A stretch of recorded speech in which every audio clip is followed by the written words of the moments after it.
going on, guys, and welcome back to another Pokemon Sun and Moon Wi-Fi battle. Today I've got a pretty special match here against Xenon, and if you've been following my channel for like 6 years, you probably know who this is, but if you don't, basically he is a Pokemon YouTuber that actually started before I did. So he's actually kind of one of the people who influenced me to start uploading battles on my YouTube channel. He actually told me to buy my first microphone to do commentaries and stuff, which was pretty awesome. But we haven't actually battled in a really long time, so we decided to have a little blast from the past and hop in a match together. But also, I want to let you guys know that he does have a current t-shirt campaign going. It has a pretty sweet Alolan Marowak design. It comes in t-shirts and hoodies. The link will be in the description if you want to check those out. But getting into the battle here, looking at his team, I'm very afraid of the Scizor because it's probably Mega. Along with the Tapu Koko is always a threat. Those things are just really annoying. Along with the Mandibuzz and the Snorlax, honestly, he's just got a team full of threats, and I'm definitely going to have to try to work my way around specifically the Tapu Koko and the Mega Scizor. So I'm using the same team as I was in the last video if you check that out. If you haven't, go ahead and watch that shit now, but let's go ahead and just see what happens here. So I wasn't really sure what he was going to want to lead off with. It seemed like Vikavolt was probably a pretty safe option for me, as he ends up leading off with his Alolan Ninetales, just setting up the hail right off the bat here. And my initial thought was that he's probably going to want to set up the Aurora Veil. That's kind of what Alolan Ninetales does best here. Plus, I don't have anybody with Defog on my team, so I'm going to have to work my way around having his team be really bulky due to his buff defenses from the Aurora Veil. So he goes for that. It looks all pretty and stuff, and he became stronger against both special and physical moves, which is quite annoying, but I go ahead and get a nice little Volt Switch. I am Choice Spec, so it is going to do a pretty decent chunk of damage there, as this is now going to allow me to bring in my Fabulous Fish, because I know that Alolan Ninetales probably doesn't have anything to really hit me too hard with, unless it has Freeze Dry, in which case I think I could probably take at least one of them, but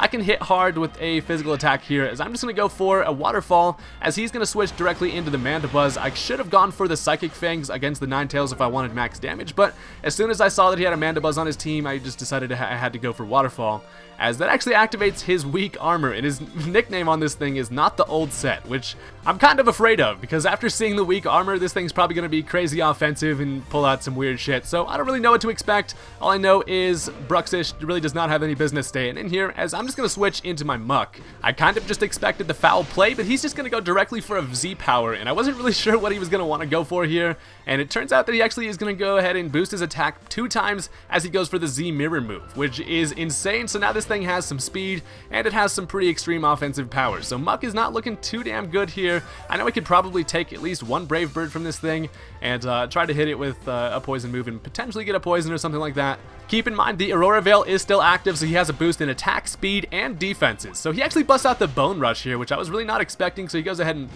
pulls the bone out of his little hair thing and throws it at me, which Muck is able to take pretty nicely there, as it only hits 3 times.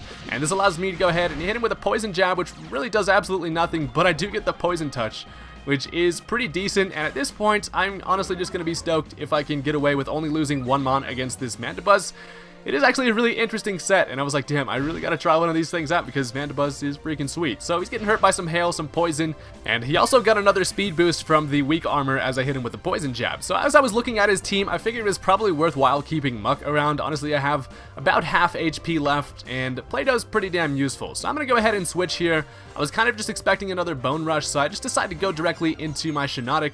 As I was looking at the team matchup, it's looking like Shiinotic probably doesn't do very well against his team, so I decided to switch this thing in just because if I have to lose anything, I'm not too mad about losing this, as he actually ends up going directly for the Brave Bird. I'm actually not too mad about that, because basically it's going to ensure that this Mandibuzz is going to go down. After the recoil damage and the poison, it is going to knock out the Mandibuzz. So that thing was scary, but it's good to see that thing gone, and I don't have to worry about any more freaking Mandibuzz shenanigans. So that was a pretty damn interesting start to the match here, as now he's going to decide to switch into his Tapu Koko, and I decided to go into my Vikavolt yet again just to basically be able to try to get some momentum going with a Volt Switch, but I actually am just going to go directly for the Volt Switch here, as he starts setting up some Calm Minds, and that's like the worst thing possible for me. I was like, that is not what I wanted to see. I don't have a whole lot for Tapu Koko in the first place, and this thing starts buffing itself. I'm going to be pretty screwed here.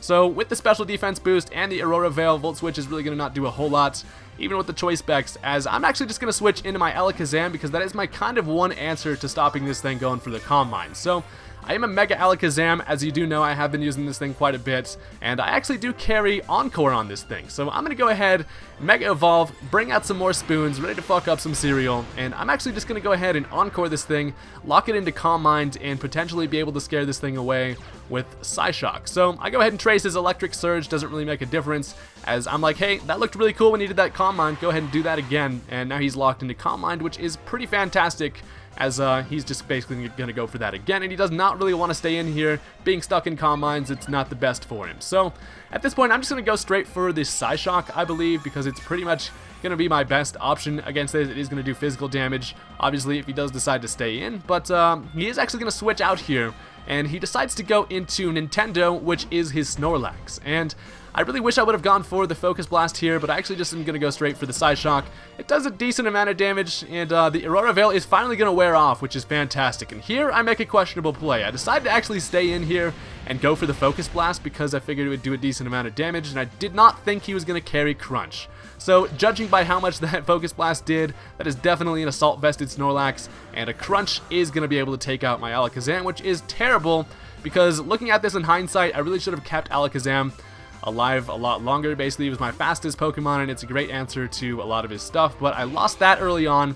I was able to do a decent amount of damage to the Snorlax, but it really was just not enough. But I bring in my Bruxish, as I'm just going to go for a Psychic Fangs, as he actually ends up switching into his Scizor, which is a terrible matchup for me. I know the U-turn's coming, but there's really nothing I can do at this point. It would either kill my Bruxish, or I have to switch, and then he can kind of get a matchup accordingly, as he's actually going to go ahead and Mega Evolve, bring out the big meaty claws, as he's going to go ahead and actually just end up U-turning here, as I brought out my Anchorman, Ron Burgundy. So the U-turn is going to do a decent chunk to my Dhelmise, which is unfortunate because this is going to allow him to switch directly back into his Snorlax, and I don't really have a whole lot for the Snorlax, plus I don't want to take a Crunch.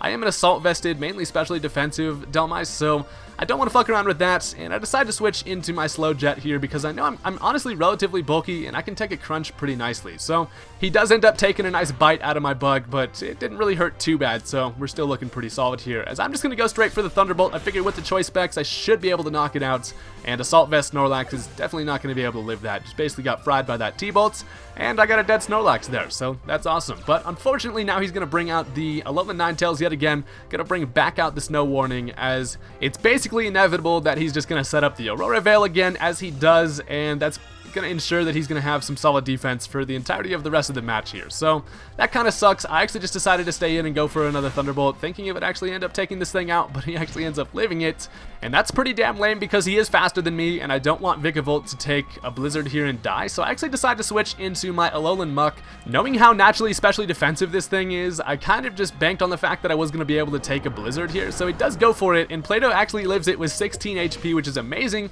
because that allows me to live the hail damage with 3 HP, which is awesome. So I know Xenon is expecting the Shadow Sneak to come here, so I'm expecting him to switch out, and rather than going for that, I just go for the Pursuit, which is awesome because that's going to kill the Ninetales, and he can no longer bring out the hail. So the mind game there worked in my favor, and I'm actually really enjoying using Pursuit Muck. This thing is awesome. But I get hit by some more hail, live it with 3 HP, just eat some Black Sludge, and I'm back to like 16. So at this point, he's now able to bring in the Scizor, basically just to go ahead and bullet punch me to death. I can't Shadow Sneak because he's faster, and I don't really have any reason to switch because nobody else wants to come in on a Scizor. So I actually let Play-Doh die there. It was only really going to be useful for priority Shadow Sneaks later on, but the good part about Muck going down is I can bring in whatever I want here, so I decided to go into my Vikavolt yet again. Luckily, there's no Stealth Rocks around. That would have been pretty damn bad. So it's actually 3-3 right now, as he's now going to go for a U-turn. It is going to do a lot of damage to me, as the incoming Pokemon is going to have to deal with a pretty hard-hitting Thunderbolt, as he decides to go back directly into the Tapu Koko, who's going to bring out the Electric Surge, could kind of boost my T-Bolt a little bit, but unfortunately it's not going to be enough to hit this Tapu Koko with. I really wish I had something better to hit this Tapu with my fucking Vikavolt, but Thunderbolt's really kind of the best I've got, and it knocks it down a decent amount as he has leftovers and stuff. So looking at the leftovers, I was kind of hoping that this thing wasn't max speed, because depending on how fast this thing is, my Bruxish might be able to outspeed it, and that would be fantastic. So that's all I'm really hoping for at this point, is thinking it might be some type of bulkier set with not max speed. So he ends up taking out the Vikavolt, as this is going to allow me to switch into my Ron Burgundy. I do have Earthquake on this thing, and I know I can take at least 2 attacks from this, due to the fact that I am assault vested, as he's actually going to end up switching out into Daniel, which is the Scizor again. So I go for the Earthquake. It's not going to really do a whole lot to this thing. That stupid Aurora shit's still around, and that's pretty damn lame. But it knocks it to about half, and I was like, hey, that's kind of cool, as he's actually just going to go for the U-turn, expecting me to switch out here, I believe, or maybe that was just his best attacking option, as that's not really too bad for me, because now he's basically forced to go into the Starmie.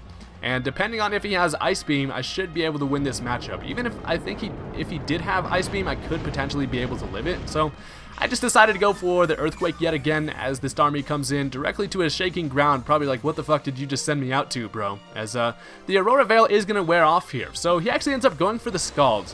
And this was crucial because that showed that he doesn't have anything else for me other than Scald, as that is going to give me a burn, which I was like, no, but it's alright because I go for the Power Whip, and Dhelmise is amazing, and that's going to be able to take care of the Starmie. So it's now 2-2 here, as the Starmie goes down. He does still have the Tapu Koko and the Mega Scizor left, which are basically the two scariest things on his team. And the electricity is going to go away there. Doesn't really make too big of a difference, but he's not going to go back into the Mega Scizor. There's really nothing else I can do here. There's not any option. I have to stay in here. U-turn is going to be able to take out my shiny Anchor, as he now is going to go into the Tapu Koko. The only thing I have left here is my Bruxish, so if I am able to outspeed, I could potentially take out the Tapu Koko, and depending on what kind of set that Scizor is working with, I might be able to get something going here. So after the leftovers, this thing's at decent health, but I think a Choice Banded Bruxish would be able to potentially take care of this thing. But I go into Fabulous, and unfortunately he is actually still faster than me, and the Thunderbolt is going to be able to take care of my Bruxish. So that's going to be the end of the match there. I thought that was a pretty damn good one. His team was definitely really scary. Dealing with that was definitely a challenge, but I thought that was still a fun match. You guys should for sure check out his channel. His link will be in the description. Also, the t-shirt links he currently has going will be there as well. So thank you guys for watching. Go ahead and hit that thumbs up button if you enjoyed, and I will see you later. Peace out.